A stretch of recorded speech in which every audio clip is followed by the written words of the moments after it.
শুভ সন্ধ্যা। ভগবান শ্রীকৃষ্ণকে স্মরণ করে এবং তার শ্রীচরণে প্রণাম নিবেদন করে আমাদের আজকের সান্ধ্যকালীন আধ্যাত্মিক অনুষ্ঠান শুরু করছি।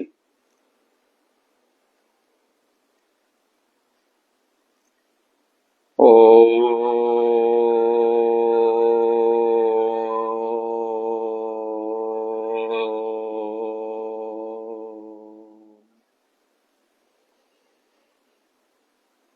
শ্রী পরমাত্মনে নমঃ।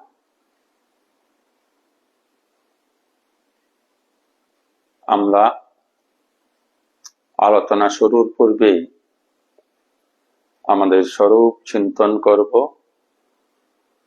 আমি শক্তিশালী আত্মা, আমি শক্তিশালী আত্মা, আমি দেহ নই, মন নই, বুদ্ধি নই, আমি নিত্য শুদ্ধ বুদ্ধ মুক্ত আত্মা, আমি সৎ চিৎ আনন্দময়।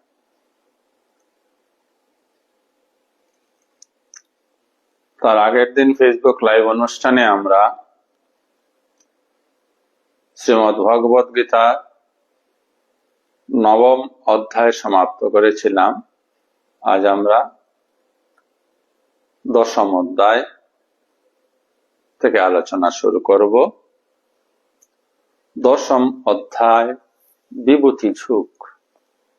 বিভূতি মানে শক্তি বলতে পারি, বিভূতিকে সম্পদও বলা যেতে পারে। কার সম্পদ, কার শক্তি? পরমেশ্বর ভগবানের সম্পদ, পরমেশ্বর ভগবানের শক্তি। তা আসুন দেখি বিভূতি যুগে ভগবান তার বিভূতির কি বর্ণন করছেন। শ্লোক সংখ্যা 1। শ্রী ভগবান উবাচ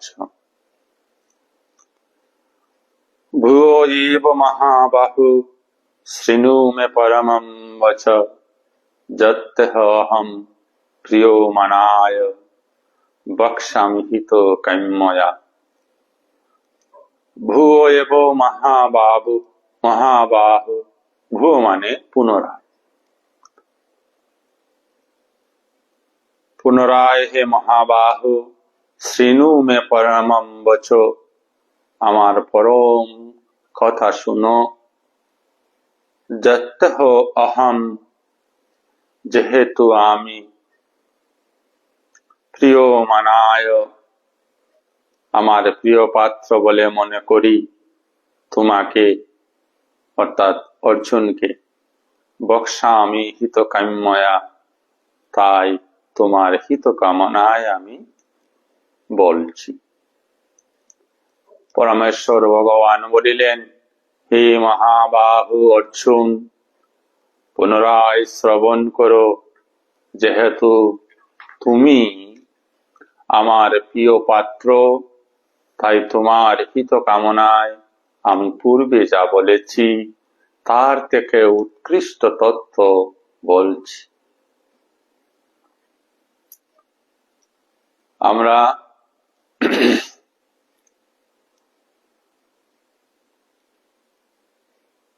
জানি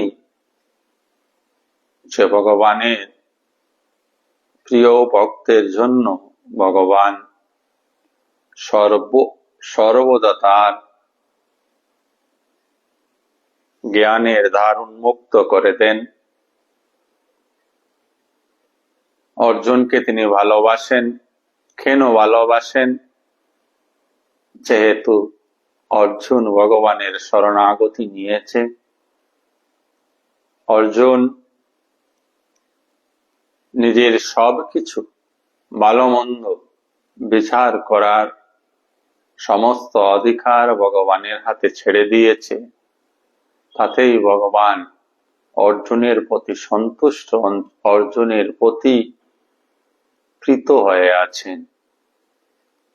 আর এই প্রীতির কারণে ভগবান শ্রীকৃষ্ণ পর পর অর্জুনকে উৎকৃষ্ট থেকে উৎকৃষ্টতম তত্ত্বের কথা বলেই চলছেন। তাই এই অধ্যায়ের শুরুতেই ভগবান অর্জুনকে বললেন, হে অর্জুন, তোমাকে আমি আরো গভীর তত্ত্বের কথা বলবো, কারণ আমি মনে করি তুমি আমার প্রিয়। আর প্রিয় যে, তার কল্যাণের জন্য, তার মঙ্গলের জন্য আমি এই সব কথা তোমাকে বলছি। চেষ্টা করতে হবে আমাদেরকে পরমাত্মার প্রিয় হওয়ার জন্য। এই জাগতিক জীবনেও আমরা যদি কারো প্রিয় হতে পারি, তাহলে সেই প্রিয়জনের নিকট থেকে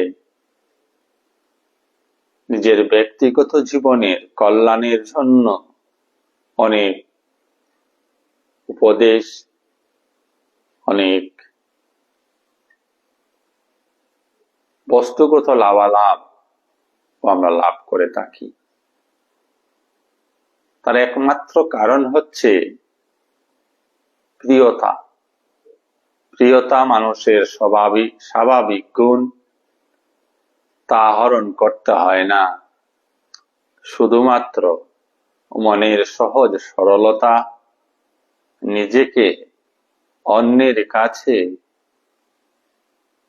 শ্রদ্ধাবান করে তোলার মধ্য দিয়ে অন্যের প্রিয় হওয়া যায়।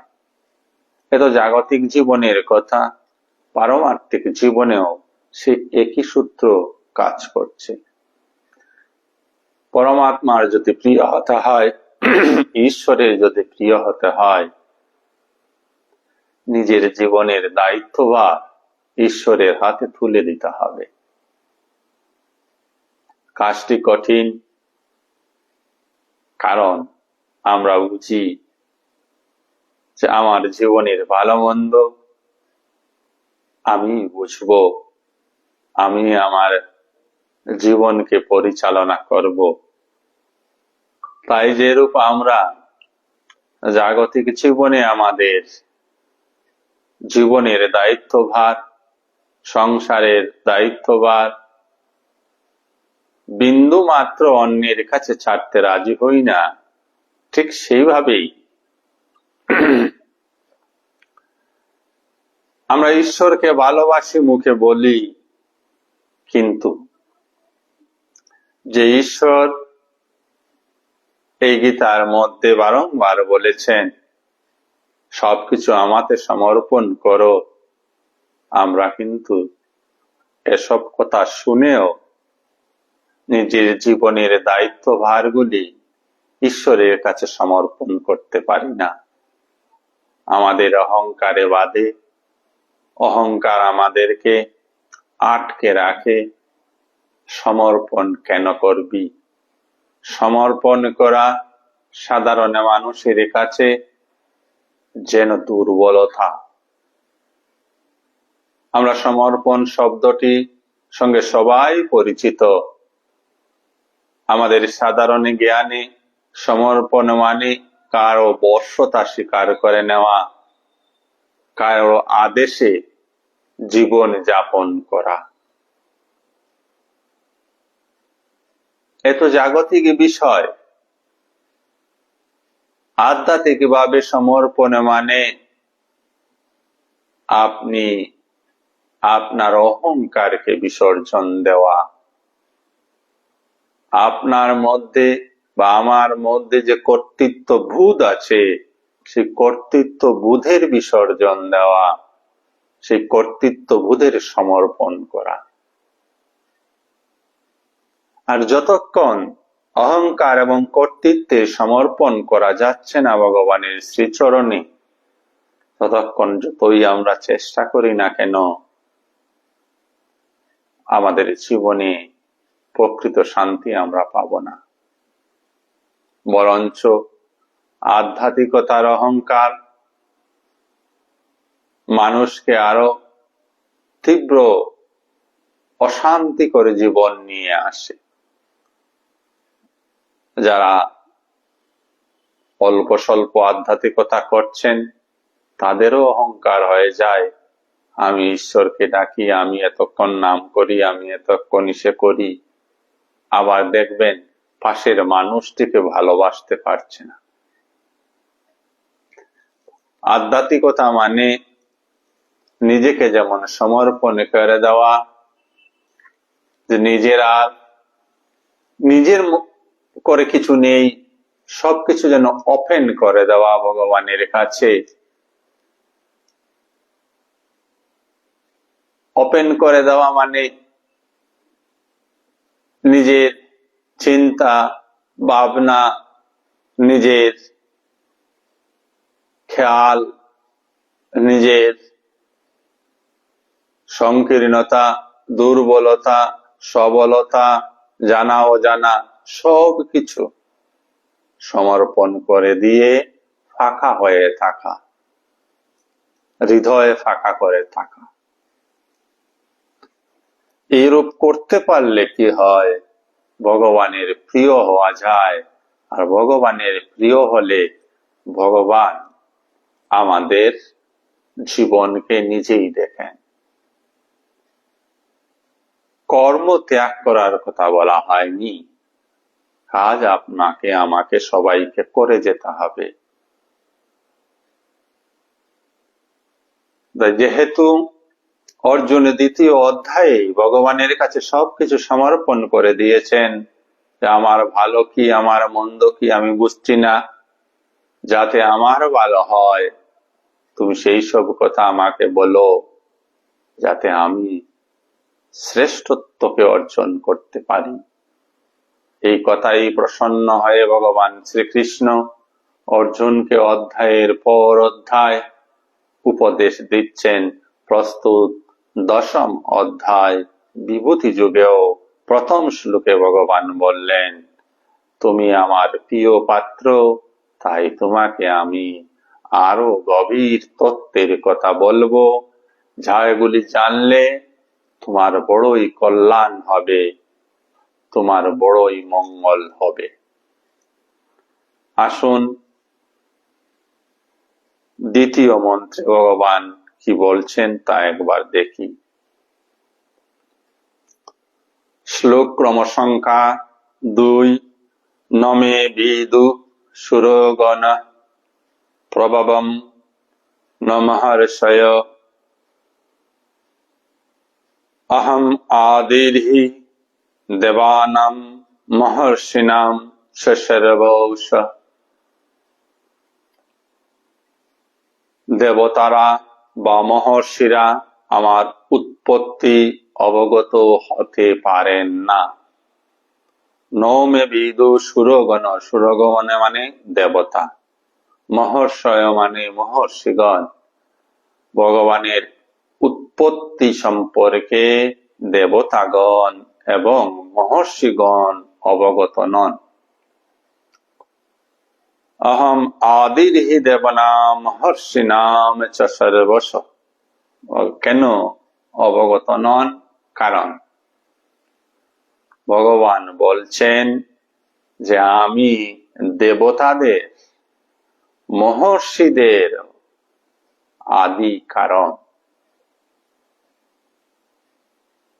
কথাটা যেন আমরা এইভাবে বুঝি, এই জগৎ ব্রহ্মেরই রূপান্তর, ব্রহ্মই বিবর্তিত হয়েছেন। যখন জগৎ ছিল না তখন কে ছিলেন? ব্রহ্ম ছিলেন। তিনি তার মায়া শক্তির সাহায্যে জগৎ সৃষ্টি করলেন। জগৎ সৃষ্টিতেই দেবতা, মহর্ষি ইত্যাদি ইত্যাদি, মানুষ, পশু, পাখি সবকিছু এলো। এর আগে তো কিছুই ছিল না। তাই সব কিছুর আদি কারণ হচ্ছেন ভগবান। তাই দেবতারা, মহর্ষিরা পর্যন্ত ভগবানের উৎপত্তির কারণ জানেন না, অবগত নন। সাধারণ মানুষ তো দূরের কথা।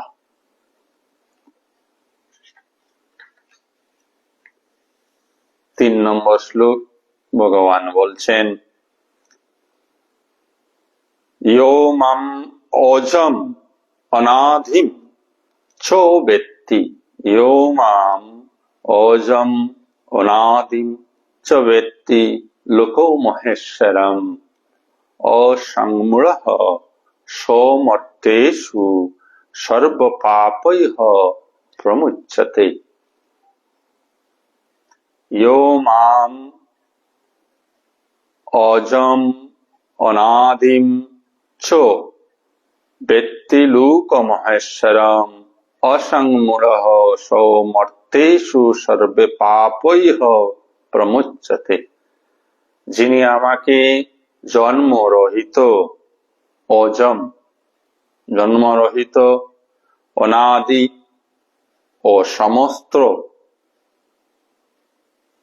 লোকের, লোকের মানে এই যা কিছু বিশ্ব ব্রহ্মাণ্ডে আছে, মহেশ্বর বলে জানেন। তিনি কেবল মানুষের মধ্যে মোহ শূন্য হয়ে সমস্ত পাপ থেকে মুক্ত হন।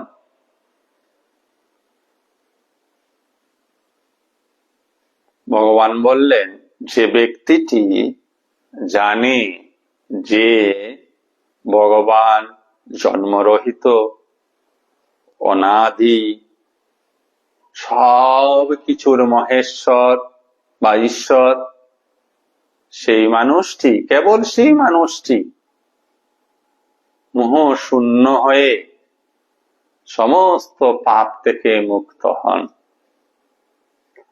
তো কথাটা তো এইবার আমরা শুনলাম, আমরাও জানলাম।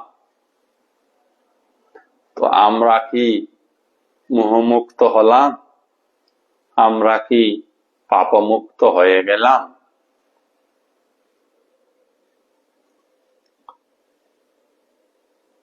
আজকে একটা পোস্ট দেখেছিলাম ফেসবুকে না কোথায়, একজন মজা করে লিখছে যে এইবার কুম্ভ মেলায়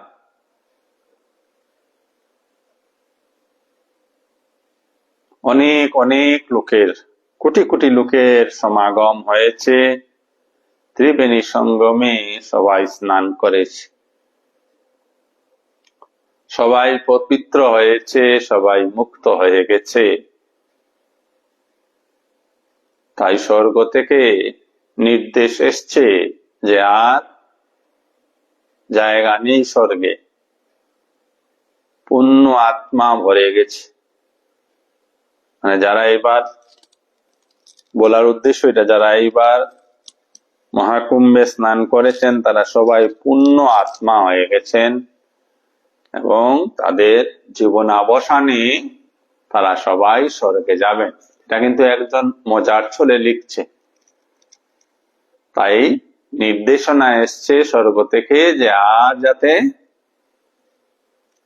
স্নান কেউ না করে, সিট ক্যাপাসিটি ফুল হয়ে গেছে।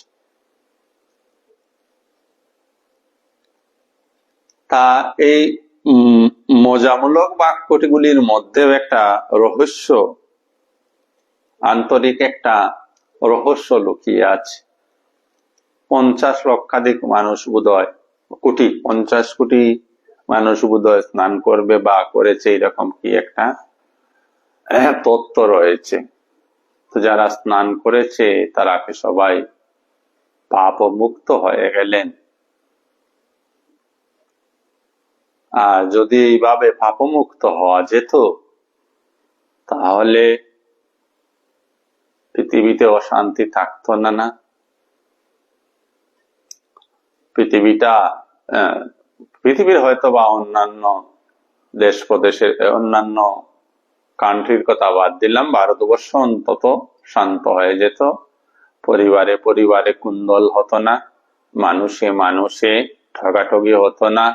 আচ্ছা, বাদ দিলাম অন্য ধর্মাবলম্বী মানুষের মধ্যে, মানুষের কথা, মুসলমানদের কথা ছাড়লাম, খ্রিস্টানদের কথা ছাড়লাম, বুদ্ধিস্টদের কথা ছাড়লাম, শুধু সনাতনী বা হিন্দু যারা আছেন তাদের মধ্যে তো দ্বন্দ্ব হওয়ার কথা নয়, তাদের মধ্যে তো হিংসা হানাহানি হওয়ার কথা নয়, কিন্তু হচ্ছে। এটাই আসলে বোঝার বিষয়। তাহলে ত্রিবেণী সঙ্গমে আমরা স্নান করছি, যদিও আমরা কিন্তু প্রকৃত শুদ্ধ হতে পারছি না, পাপমুক্ত হতে পারছি না, কোথাও আমাদের কিছু একটা খামতি রয়ে যাচ্ছে। ঠিক যেভাবে উক্ত 3 নম্বর মন্ত্রটিতে ভগবান বললেন যে আমি অজ, আমি অমর, আমি অনাদি, আমি সবকিছুর ঈশ্বর, এই কথা যে ব্যক্তি জানেন তিনি মোহমুক্ত এবং পাপমুক্ত হয়ে যান। জানা 2 ধরনের। এখন আমরা জেনেছি কোথা থেকে, এই গ্রন্থখানা থেকে, অর্থাৎ শ্রীমদ্ ভগবত গীতা থেকে। এই জানা হলো পরোক্ষ জানা। অন্য বলেছে আমি শুনে জেনেছি, এটা আমার জ্ঞান নয়। আমাদের যত সব জ্ঞান, আমাদের যত সব জ্ঞান, যা কিছু আমাদের জ্ঞান আছে, আমরা দাবি করি আমার জ্ঞান, আমার বা আপনার, আমাদের কারো কোনো জ্ঞান নেই, সব পরোক্ষ জ্ঞান। পরোক্ষ জ্ঞান মানে অন্যের থেকে ধার করে নেওয়া জ্ঞান। আপনার কাছে টাকা আছে, ওটা কত টাকা? বলে আমার কাছে 1 লক্ষ টাকা আছে। টাকা কার? বলে টাকা অমুক অমুক তমুকের কাছ থেকে আমি ধার নিয়েছি, ধার নিয়ে এসে আমি লাখপতি হয়ে গেছি। টাকাটা কি আপনার? আপনার নয়, আপনি ধারে নিয়ে এসছেন। যদিও বলছি আমার টাকা, কিন্তু বস্তুত আমি জানি এই টাকা আমার নয়। অহংকারী মানুষ বলবে আমার টাকা যেহেতু আমার কাছে আছে, ঠিক সেইভাবে অহংকারী মানুষ বলবে আমার জ্ঞান যেহেতু আমি জানি 2 + 2 = 4। ভাবিয়া তুমি জানলে কোথা থেকে? কেউ বলেছে, কেউ লিখে দিয়েছে, কেউ তা প্রমাণ করে রেখেছিল বলে তুমি জেনেছ, আমি জেনেছি, তাই বলছি এ আমি জানি। আজ্ঞে না, এ জানাটা পরোক্ষ জানা। তাই জানার সাথে সাথে আমাদের অনুভব হয় না, আমরা পাপমুক্ত হচ্ছি না, আমাদের মোহমুক্তি হচ্ছে না। কারণ পরোক্ষ জ্ঞানে মোহমুক্তি হবে না, পাপমুক্তিও হবে না। প্রত্যক্ষ জ্ঞানে বা অপরোক্ষ জ্ঞানে মোহ মুক্তি হবে, পাপ মুক্তি হওয়া সম্ভব। তো এইবার এই অপরোক্ষ জ্ঞানটি কি? অপরোক্ষ জ্ঞানটি আপনার নিজের জ্ঞান। এই জ্ঞান শুধু আপনার। এই জ্ঞান আর কোথাও নেই পৃথিবীর। এই জ্ঞান আপনার, শুধু আপনার।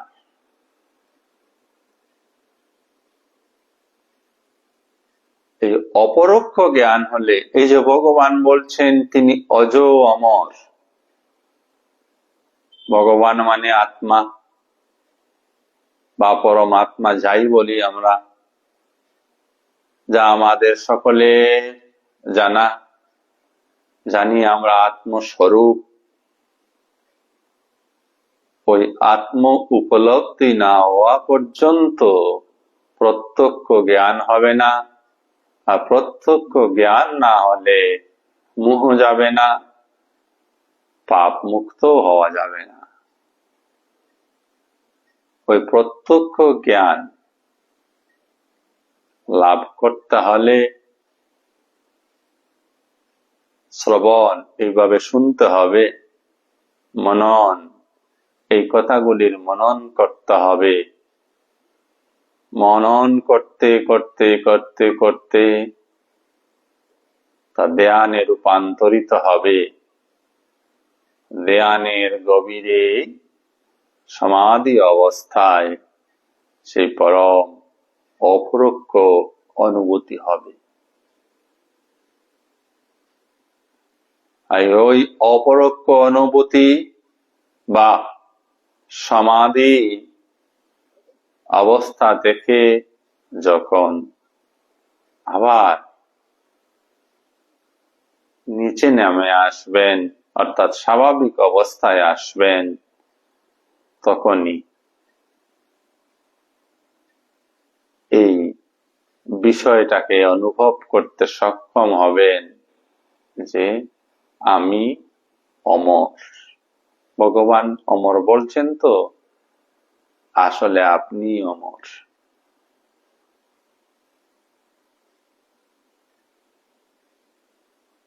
আমরা সবাই অমর।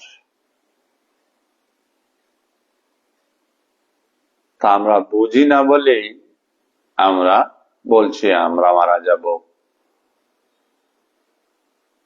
আর যেহেতু মারা যাব, তাহলে যাওয়ার আগে যত বুক করা যায়, হ্যাঁ না, যাওয়ার আগে যত সম্পদ গুটিয়ে রাখা যায়, কারণ আরেকটাকে আমরা নিয়ে এসেছি। এই শরীর থেকে উৎপন্ন আরো শরীর আছে। আপনার দেহ থেকে আপনি আরো দেহ 2-3টি উৎপন্ন করেছেন, যারা আপনার ছেলে মেয়ে ইত্যাদি নামে পরিচিত। ওই দেহগুলির জন্য কিছু সংরক্ষণ করে চলে যেতে চান। তার কারণ ওই ছেলে মেয়ের মধ্য দিয়েই আপনি বা আমি দেখি যে আমার বেঁচে থাকবো, আমি মরে যাব, এটা জানি। কিন্তু এই ছেলে মেয়ের মধ্যে বেঁচে থাকার একটা ক্ষুদ্র বাসনা, অন্তর্নিহিত বাসনা আমাদের মধ্যে থাকে। তাই সাধারণ অজ্ঞানী মানুষরা এই জগতের সম্পদ সংগ্রহে ব্যস্ত হয়ে যায়। প্রস্তুত অধ্যায় বিভূতি ঝুঁক মানে আপনার সম্পদ কি কি সেই কথাই বর্ণনা হবে। প্রথম সম্পদ, আপনি অজ অমর।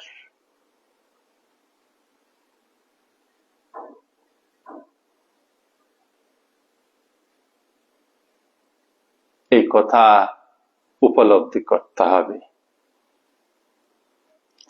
আসুন তার পরবর্তী মন্ত্রে গিয়ে দেখি আমরা আর কি কি গুণের, বিভূতির বা সম্পদের অধিকারী। বুদ্ধি জ্ঞানম অসংমুহ ক্ষমা সত্যম দমো সমো সুখম দুঃখম ভাবো অভাব ভয়ম চ অভয়মেব চ অহিংসা সমতা তুষ্টি তপ দানম যশ ওজস ভবন্তি ভাবা ভূতানাম মত্ত এব প্রীতক বিধা। দুটা মন্ত্র একসঙ্গে 4 নম্বর এবং 5 নম্বর আবারও পড়ে দিচ্ছি, কারণ ওই মন্ত্রের সাথে সাথে একটা স্পন্দন যেন নিজের মধ্যে আমরা অনুভব করতে পারি। বুদ্ধির জ্ঞানম সংযম অসংযমঃ, ক্ষমা সত্যম দমো সমঃ, সুখম দুঃখম ভাবো ভাবঃ, ভয়ম চাভয়ং চ, অহিংসা সমো তুষ্টি তপোদানম যশঃ যশঃ, ভবন্তি ভাবভূতানাং মত্তৈব পৃথগ্বিদাঃ। দেখেন ভগবান বিভূতি বর্ণনা করছেন। হ্যাঁ, আপনার থেকে আলাদা যদি ভগবান ভাবেন, এই মুহূর্তে ভাবতেও পারেন, তাহলে জানুন এটা ভগবানের। আর যদি আপনার আধ্যাত্মিক বুদ্ধি সূক্ষ্ম হয়েছে এবং এই কথা বুঝে উঠতে বা ধারণ করতে সক্ষম হয়েছেন যে আমি আত্মস্বরূপ, তাহলে এই সমস্ত গুণ আপনার, এই সমস্ত বিভূতি আপনার। 2 আর 1, ভক্তি যুগ 2, আমি আর ভগবান। জ্ঞান যুগে আমি ব্রহ্ম, আমি ঈশ্বর, আমি ভগবান। এই দুইটা ভাব, যে কোনো একটি ভাব নিয়ে ভাবুন। বলা হলো বুদ্ধি, জ্ঞান, সংশয় ও মোহ থেকে মুক্তি। বুদ্ধি, জ্ঞান, ক্ষমা আছে, সংশয় ও মোহ থেকে মুক্তি, ক্ষমা, সত্যবাদিতা, ইন্দ্রিয় সংযম, মনো সংযম, সুখ দুঃখ, জন্ম মৃত্যু, ভয় অভয়, অহিংসা, সমতা, সন্তোষ, তপস্যা, দান, যশ ও যশ। প্রাণীদের এই সমস্ত নানা প্রকার ভাব আমার থেকেই উৎপন্ন হয়। মোটামুটি আমাদের মনে যে যে ভাবগুলি আছে, প্রত্যেকটি ভাবেরই এখানে বর্ণন করা হলো। আরো কিছু আছে, সব তো আর বলা ভগবানের পক্ষে সম্ভব নয়, বা পরবর্তীগুলিতে তিনি বলবেন। মোটামুটি ধরে নিন, বুদ্ধি যে আমরা বলি, আমার বুদ্ধি, আমার জ্ঞান, বললেন বুদ্ধিটা তার থেকেই আসে, বুদ্ধিটা তারই ভাব, জ্ঞান তারই জ্ঞান। সংশয় ও মোহ থেকে মুক্তি, আমরা অনেক সময় সংশয় যুক্ত থাকি, আসক্তি যুক্ত হয়ে থাকি, তাই আমরা ঈশ্বর আলোচনায় ব্যস্ত হই বা যুক্ত হই, কারণ মোহ এবং আসক্তি থেকে আমরা মুক্ত হতে চাই। এই যে মুক্তির ভাব আমাদের মধ্যে আসে, এটাও ভগবানেরই। ক্ষমা, আমাদের মধ্যে ক্ষমা রয়েছে, আলাদা করে ক্ষমা অর্জন করতে হবে না। সত্যবাদিতা আমাদের মৌলিক সম্পদ। ইন্দ্রিয় সংযম, মনো সংযম, সুখ দুঃখ, জন্ম মৃত্যু, ভয় অভয়, এই সমস্ত ভাবগুলি ভগবান বলছেন তার থেকেই উৎপন্ন হয়। এর মধ্যে কিছু ভাব রয়েছে, যে ভাবগুলিকে মানুষ গ্রহণ করলে, ধারণ করে থাকলে সে ঈশ্বর দর্শন করতে পারে, আত্মজ্ঞানী হতে পারে, আত্মদর্শন তার হয়। আর এর মধ্যে কিছু ভাব রয়েছে সেই ভাবগুলি যদি মানুষ ধারণ করে থাকে, তাহলে সারাটা জীবন সে দুঃখ কষ্ট যন্ত্রণার মধ্যে তাকে অতিবাহিত করতে হয়। এখানে দারিদ্রতা বা অশিক্ষা কোনো কারণ নয়। জীবনে দুঃখ কষ্ট পাওয়ার জন্য অশিক্ষা এবং দারিদ্রতা কোনো ভাবেই দায়ী নয়। মানুষের মন দায়ী।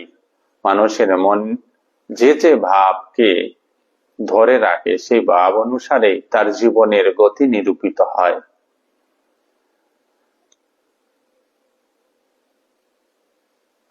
এবার বুদ্ধি কি? যার দ্বারা আমরা কোনো জিনিসকে নিঃসন্দেহ রূপে বুঝতে পারি, এটাই বুদ্ধি। তাই বলা হয় শুদ্ধ বুদ্ধি বা সুবুদ্ধি, কুবুদ্ধি। কুবুদ্ধি হলে মানুষটি জটিল হবে, সুবুদ্ধি যদি হয় মানুষটি পরোপকারী হবে, জগতের মঙ্গলকারী হবে। এই সমস্ত সুগুণগুলি আমাদের সবার মধ্যে রয়েছে এবং তা আমরা জন্মগতভাবে পেয়েছি। আমরা শুধুমাত্র এই সুগুণগুলির বিকাশ করি নাই। যেমন মনের বাগানে ক্ষমা নামক একটি চারা গাছ আছে, আর হিংসা নামকও একটি চারা গাছ আছে। কথাটা যেন আমরা একটু মনোযোগ দিয়ে বুঝি। তো হিংসা নামক যে চারা গাছটি আছে, ওইটাকে আমরা সব সময় যত্ন করছি, ওইটাকে জল দিচ্ছি, সার দিচ্ছি, তাই এই গাছটা বৃহৎ প্রকাণ্ড রূপ ধারণ করেছে। আর ওই হিংসা গাছটিতে বড় কাঁটা। তো কাঁটা কি করে আমাদেরকে ক্ষতবিক্ষত করে দে? ওই হিংসার গাছের কাঁটায় আমাদের মন ক্ষতবিক্ষত হয়ে যাচ্ছে। আর হিংসার গাছটি এত বড় হয়েছে যে ক্ষমার গাছটি ছিল তা ওই বড় গাছের নিচে আর বাড়তে পারছে না, যেমনটি আছে তেমনি রয়েছে। আপনারা যাদের বাড়ি গ্রামে ছিল বা বর্তমানেও আছে,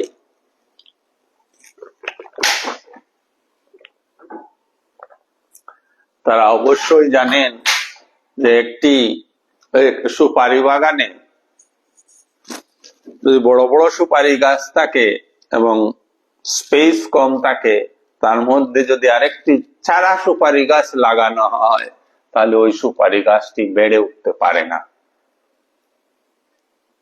ওই বড় দুটি গাছের জন্য। ঠিক মনের বাগানেও হিংসা, পরনিন্দা, লোভ, মোহ, আসক্তি, ক্রোধ, কাম, এই গাছগুলি বড় সতেজ, সজীব এবং যথেষ্ট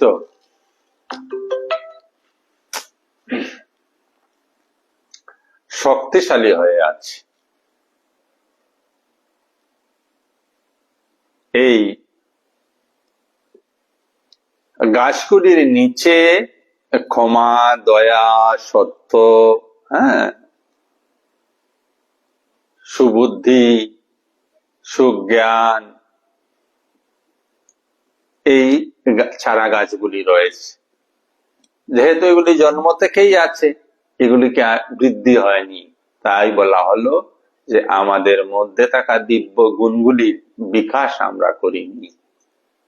গোটা মানব সমাজই করেনি, মুসলিমে কিছু মানুষ করেছেন। যারা করেছেন তারা এই পৃথিবীর শ্রেষ্ঠ মানুষ হয়ে আছে। আর বাকি সব মানুষ ওই অন্যান্য অবগুণগুলিকে সর্বদা ব্যবহার করেছে। এখানে যত্ন নেওয়া মানে ব্যবহার অর্থে বুঝতে হবে। দেখবেন আমাদের দুইটা হাত তো, আমি সব কাজ কিন্তু রাইট হাতে করি, অর্থাৎ ডান হাতে করি। তাই ডান হাতের শক্তি আর বাম হাতের শক্তির মধ্যে তফাৎ আছে। আবার যেসব কাজ বাম হাতে করে তার বাম হাতে শক্তি বেশি, ডান হাতে কিছুটা হলেও কম। প্রত্যক্ষ প্রমাণ সবাই করে নিতে পারবে। তার মানে কি এই হাতটার ব্যবহার বেশি হচ্ছে। ঠিক তদ্রুপ ভাবে মনের অবগুণগুলির যদি ব্যবহার বেশি হয়, ওইগুলি শক্তিশালী হয়ে ওঠে, আর ওইগুলির চাপে বা চাপায় আমাদের মধ্যে যে দৈব গুণগুলি থাকে ওইগুলি আর বিকাশ লাভ করতে পারে না।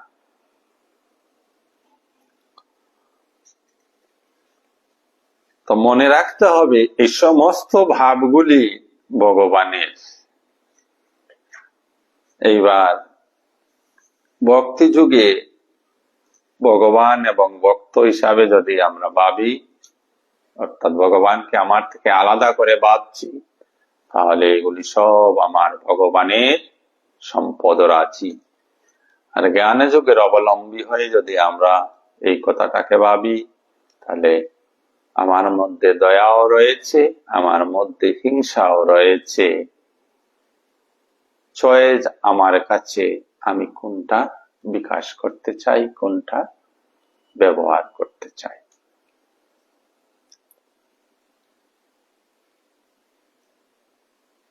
আর আরেকটি মন্ত্র দেখে অগ্রসর হচ্ছি। 6 মহর্ষয় সপ্ত পূর্বে চত্বার মানব তথা মদভাবা মানসা যাতা যেশম লোকো ইমাম প্রজাহ। সপ্ত মহর্ষি, তাদের পূর্বজাত সনকাদি 4 কুমার ও 14 মনু, সকলেই আমার মন থেকে উৎপন্ন হয়ে আমার হতে জন্মগ্রহণ করেছে, এবং এই জগতের স্থাবর জঙ্গম আদি সমস্ত প্রজা তারাই সৃষ্টি করেছে। ভগবান সৃষ্টি তত্ত্বের কিছু কথা এখানে তুলে ধরলেন। সপ্ত মহর্ষি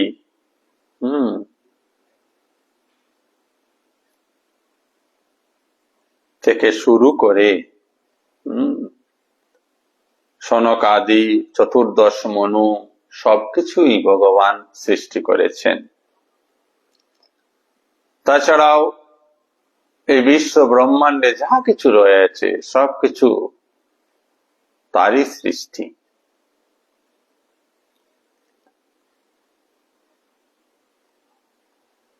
কাদের দ্বারা? এই যে ব্রহ্মা থেকে প্রথম ব্রহ্মা থেকে সপ্ত ঋষি, তাদের আগেও 4 জন মহর্ষি ছিলেন, সনক, সনন্দ, সনাতন, সনত কুমার, তারপরে 14 জন 14 মনুর সৃষ্টি হয়, টোটাল 25 জন। এগুলি পৌরাণিক ব্যাখ্যা, আমি এইসবে এত বেশি গভীরভাবে গিয়ে আলোচনা করছি না।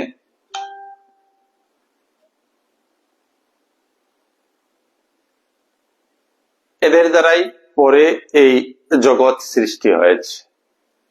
তো বিবর্তবাদ অনুসারে ভগবান এই প্রথমে ব্রহ্মাকে সৃষ্টি করেছেন, তার পরবর্তীতে এই সমস্ত কিছুর সৃষ্টি হয়েছে। এইটুকুই যেন বুঝি। তাহলে সবকিছুর মূলে বা ঊর্ধ্বে রয়েছেন সেই ব্রহ্ম। এখন আমার জীবনে আমি আবারও বলছি, এখানে দুটা ভাব নিয়ে আমরা আলোচনা করে যাচ্ছি। একটা হলো ভক্তি ভাবে, একটা জ্ঞান যোগে। জ্ঞানের ভাবে।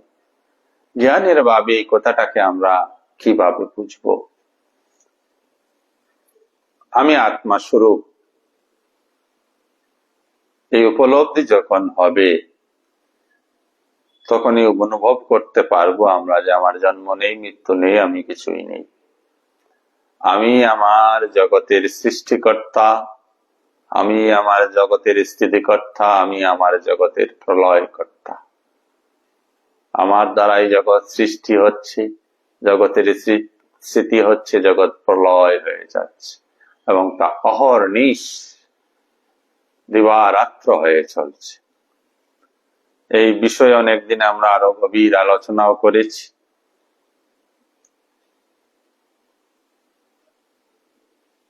তো শুধু সংক্ষিপ্তভাবে আলোচনার খাতিরে আবারও পুনরায় তা বলার চেষ্টা করছি। একমাত্র সত্য আপনি, আপনি নিজে সত্য।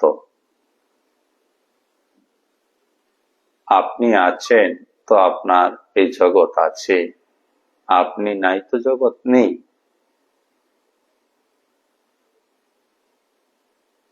সেই সত্যকে ধরার চেষ্টা করুন। আপনি সত্য। এই আপনি বলতে কি বুঝেন ওইটাকে ধরতে হবে। আমি বলতে কি বুঝি আমরা এইটাকে ধরতে হবে। আমি কি দেহ? যদি দেহ হই তাহলে দেহের কোনো অঙ্গের হানিতে আমার হানি হওয়া উচিত ছিল, আমি শেষ হওয়া উচিত ছিল।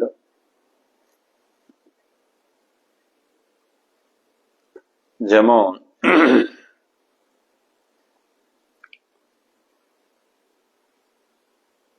যেমন ধরুন একটি সোনার হার, সোনার হারের একটা অংশকে যদি আপনি বাদ দিয়ে দেন বা দুটা অংশকে যদি আপনি বাদ দিয়ে দেন, তাহলে সেটা কি আর সোনার হার বলবেন? আপনি বলবেন না।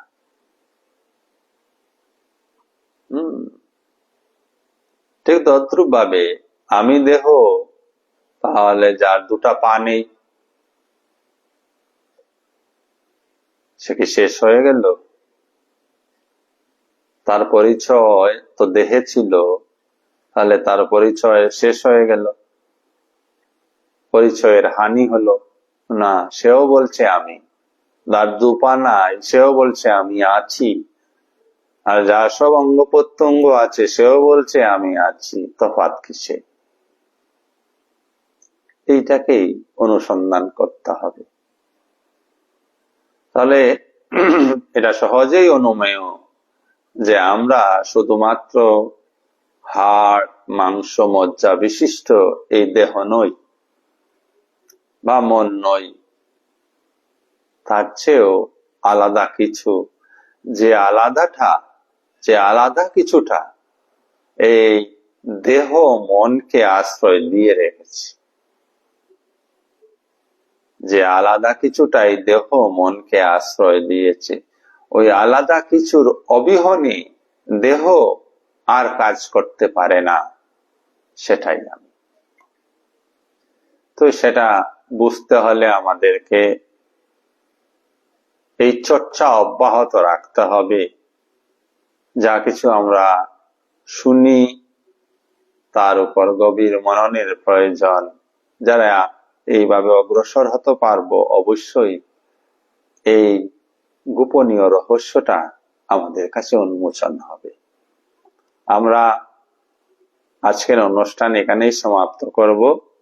এই অধ্যায়ের 6 নম্বর শ্লোকটি পর্যন্ত আজ আমরা আলোচনা করেছি।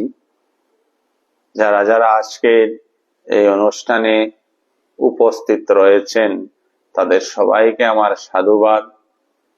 আর আগে অনেকবার বলেছি যে সব মানুষ এই সব চর্চায় অংশগ্রহণ করতে পারে না, পারার কথাও নয়। বিষয়ী মানুষ তো মোটেই আসতে পারবে না, সে বিষয় নিয়েই ব্যস্ত থাকে, সে ভোগে ব্যস্ত রয়েছে। ভোগ এবং যুগ অর্থাৎ ঈশ্বরে যুক্ত হওয়া দুটা একসঙ্গে হয় না। কিন্তু সৌভাগ্যের বিষয় কি জানেন তো, যিনি ভোগ করেছেন এবং ভোগ করেও অনুভব করলেন যে ভোগের সুখ নেই, তাই তিনি যোগ করতে এসছেন, মানে ঈশ্বরে যুক্ত হতে চেয়েছেন। আর এই যুগে কৃতকার্য হলেই উপভোগ করবেন, ভোগকেও ভোগ করবেন। তো ভোগ, যুগ, উপভোগ। তাই আমরা বলি না আমি দুঃখ উপভোগ করছি, আমরা বলি আনন্দ উপভোগ করছি। দুঃখ ভোগ করা হয়, আনন্দ উপভোগ করা হয়। এই কথাটা যেন আমরা স্মরণে রাখি। ভোগ, যুগ, উপভোগ। আমরা উপভোগ করতে চাই জীবন। জীবন উপভোগ করা মানে জীবনে আনন্দ এবং শান্তির সমাহার। যারা যারা আজকের এই অনুষ্ঠানে যুক্ত, তাদের সুরজিৎ ঘোষ, রবীন্দ্রনাথ রয়, মহসিন ঘোষ, রিপন ভৌমিক, তাছাড়াও আর অনেকে যুক্ত রয়েছেন। যারা যারা যুক্ত হন একটু কমেন্ট করে দিলে ভালো হয়, নামগুলি আমার কাছে চলে আসে, দেখতে পাওয়া যায়। কিছু রিপ্লাই দেবেন, কমেন্ট করবেন, ভালো লাগে না ভালো লাগে না সেই বিষয়ে কিছু বলবেন, কোথায় আমার ভুল হয়েছে সেইগুলিও কিছু বলবেন, তাহলে আমারও বিশেষ উপকার হয়, আমিও নিজেকে পরিবর্তন করতে পারবো, আর আপনার কাছ থেকে জানারও আমার একটা সুযোগ থাকবে। ভালো লাগলেও বলবেন, না লাগলেও বলবেন, নিঃসংকোচে কিছু কমেন্ট করবেন। এই আশা কেন করছি? এই জন্যই করছি দুজনেরই উপকার, মঙ্গল দুজনের হবে। যারা আমরা এখানে এই অনুষ্ঠানে রয়েছে সকলের মঙ্গলের জন্য। কারণ এই অনুষ্ঠানটির মুখ্য উদ্দেশ্যই হচ্ছে আমরা প্রত্যেকে নিজেকে উন্নত করব একে অন্যের সহযোগিতায়। তো একতরফা জিনিসটা চলতে থাকলে আমাদের মূল লক্ষ্য বা উদ্দেশ্য থেকে আমরা বিচ্যুত হয়ে যাব। আমি বারংবার এই কথাটা বলি যে বিবেকানন্দম, এই অনুষ্ঠানটি হচ্ছে প্রত্যেকে বিবেকানন্দ হয়ে ওঠার একটি প্ল্যাটফর্ম। একে অপরকে সাহায্য করতে হবে এবং তার প্রচারও করতে হবে। কেন প্রচার করতে হবে তা অনেকদিন বলেছে, আবারও বলছি, প্রচারের প্রয়োজন এই জন্যই যে এই প্রচারের মধ্য দিয়ে আমার মধ্যে যে জটিলতা, আমার ভিডিওটিকে শেয়ার করা, তাতে আমার কতটি লাইক আসলো ডিসলাইক আসলো সেটা মুখ্য বিষয় নয়। কেউ লাইক করলেও আমি আমার কাজ করে যাই। আমি এই সময়টা ফ্রি থাকলে করছি, যখন ফ্রি থাকি না সেদিন আলাদা কথা, নাহলে আমি আমার একাও শুরু করি। কারণ আমার উদ্দেশ্য হচ্ছে নিজেকে এই সময়টুকু দেওয়া, এটা আমার একান্ত নিজের সময়। পৃথিবীর কারোর জন্য এই সময় আর আমি দিতে পারবো না, এটা আমার সময়। এই চেতনা নিয়েই এই কাজে যুক্ত হয়ে থাকি।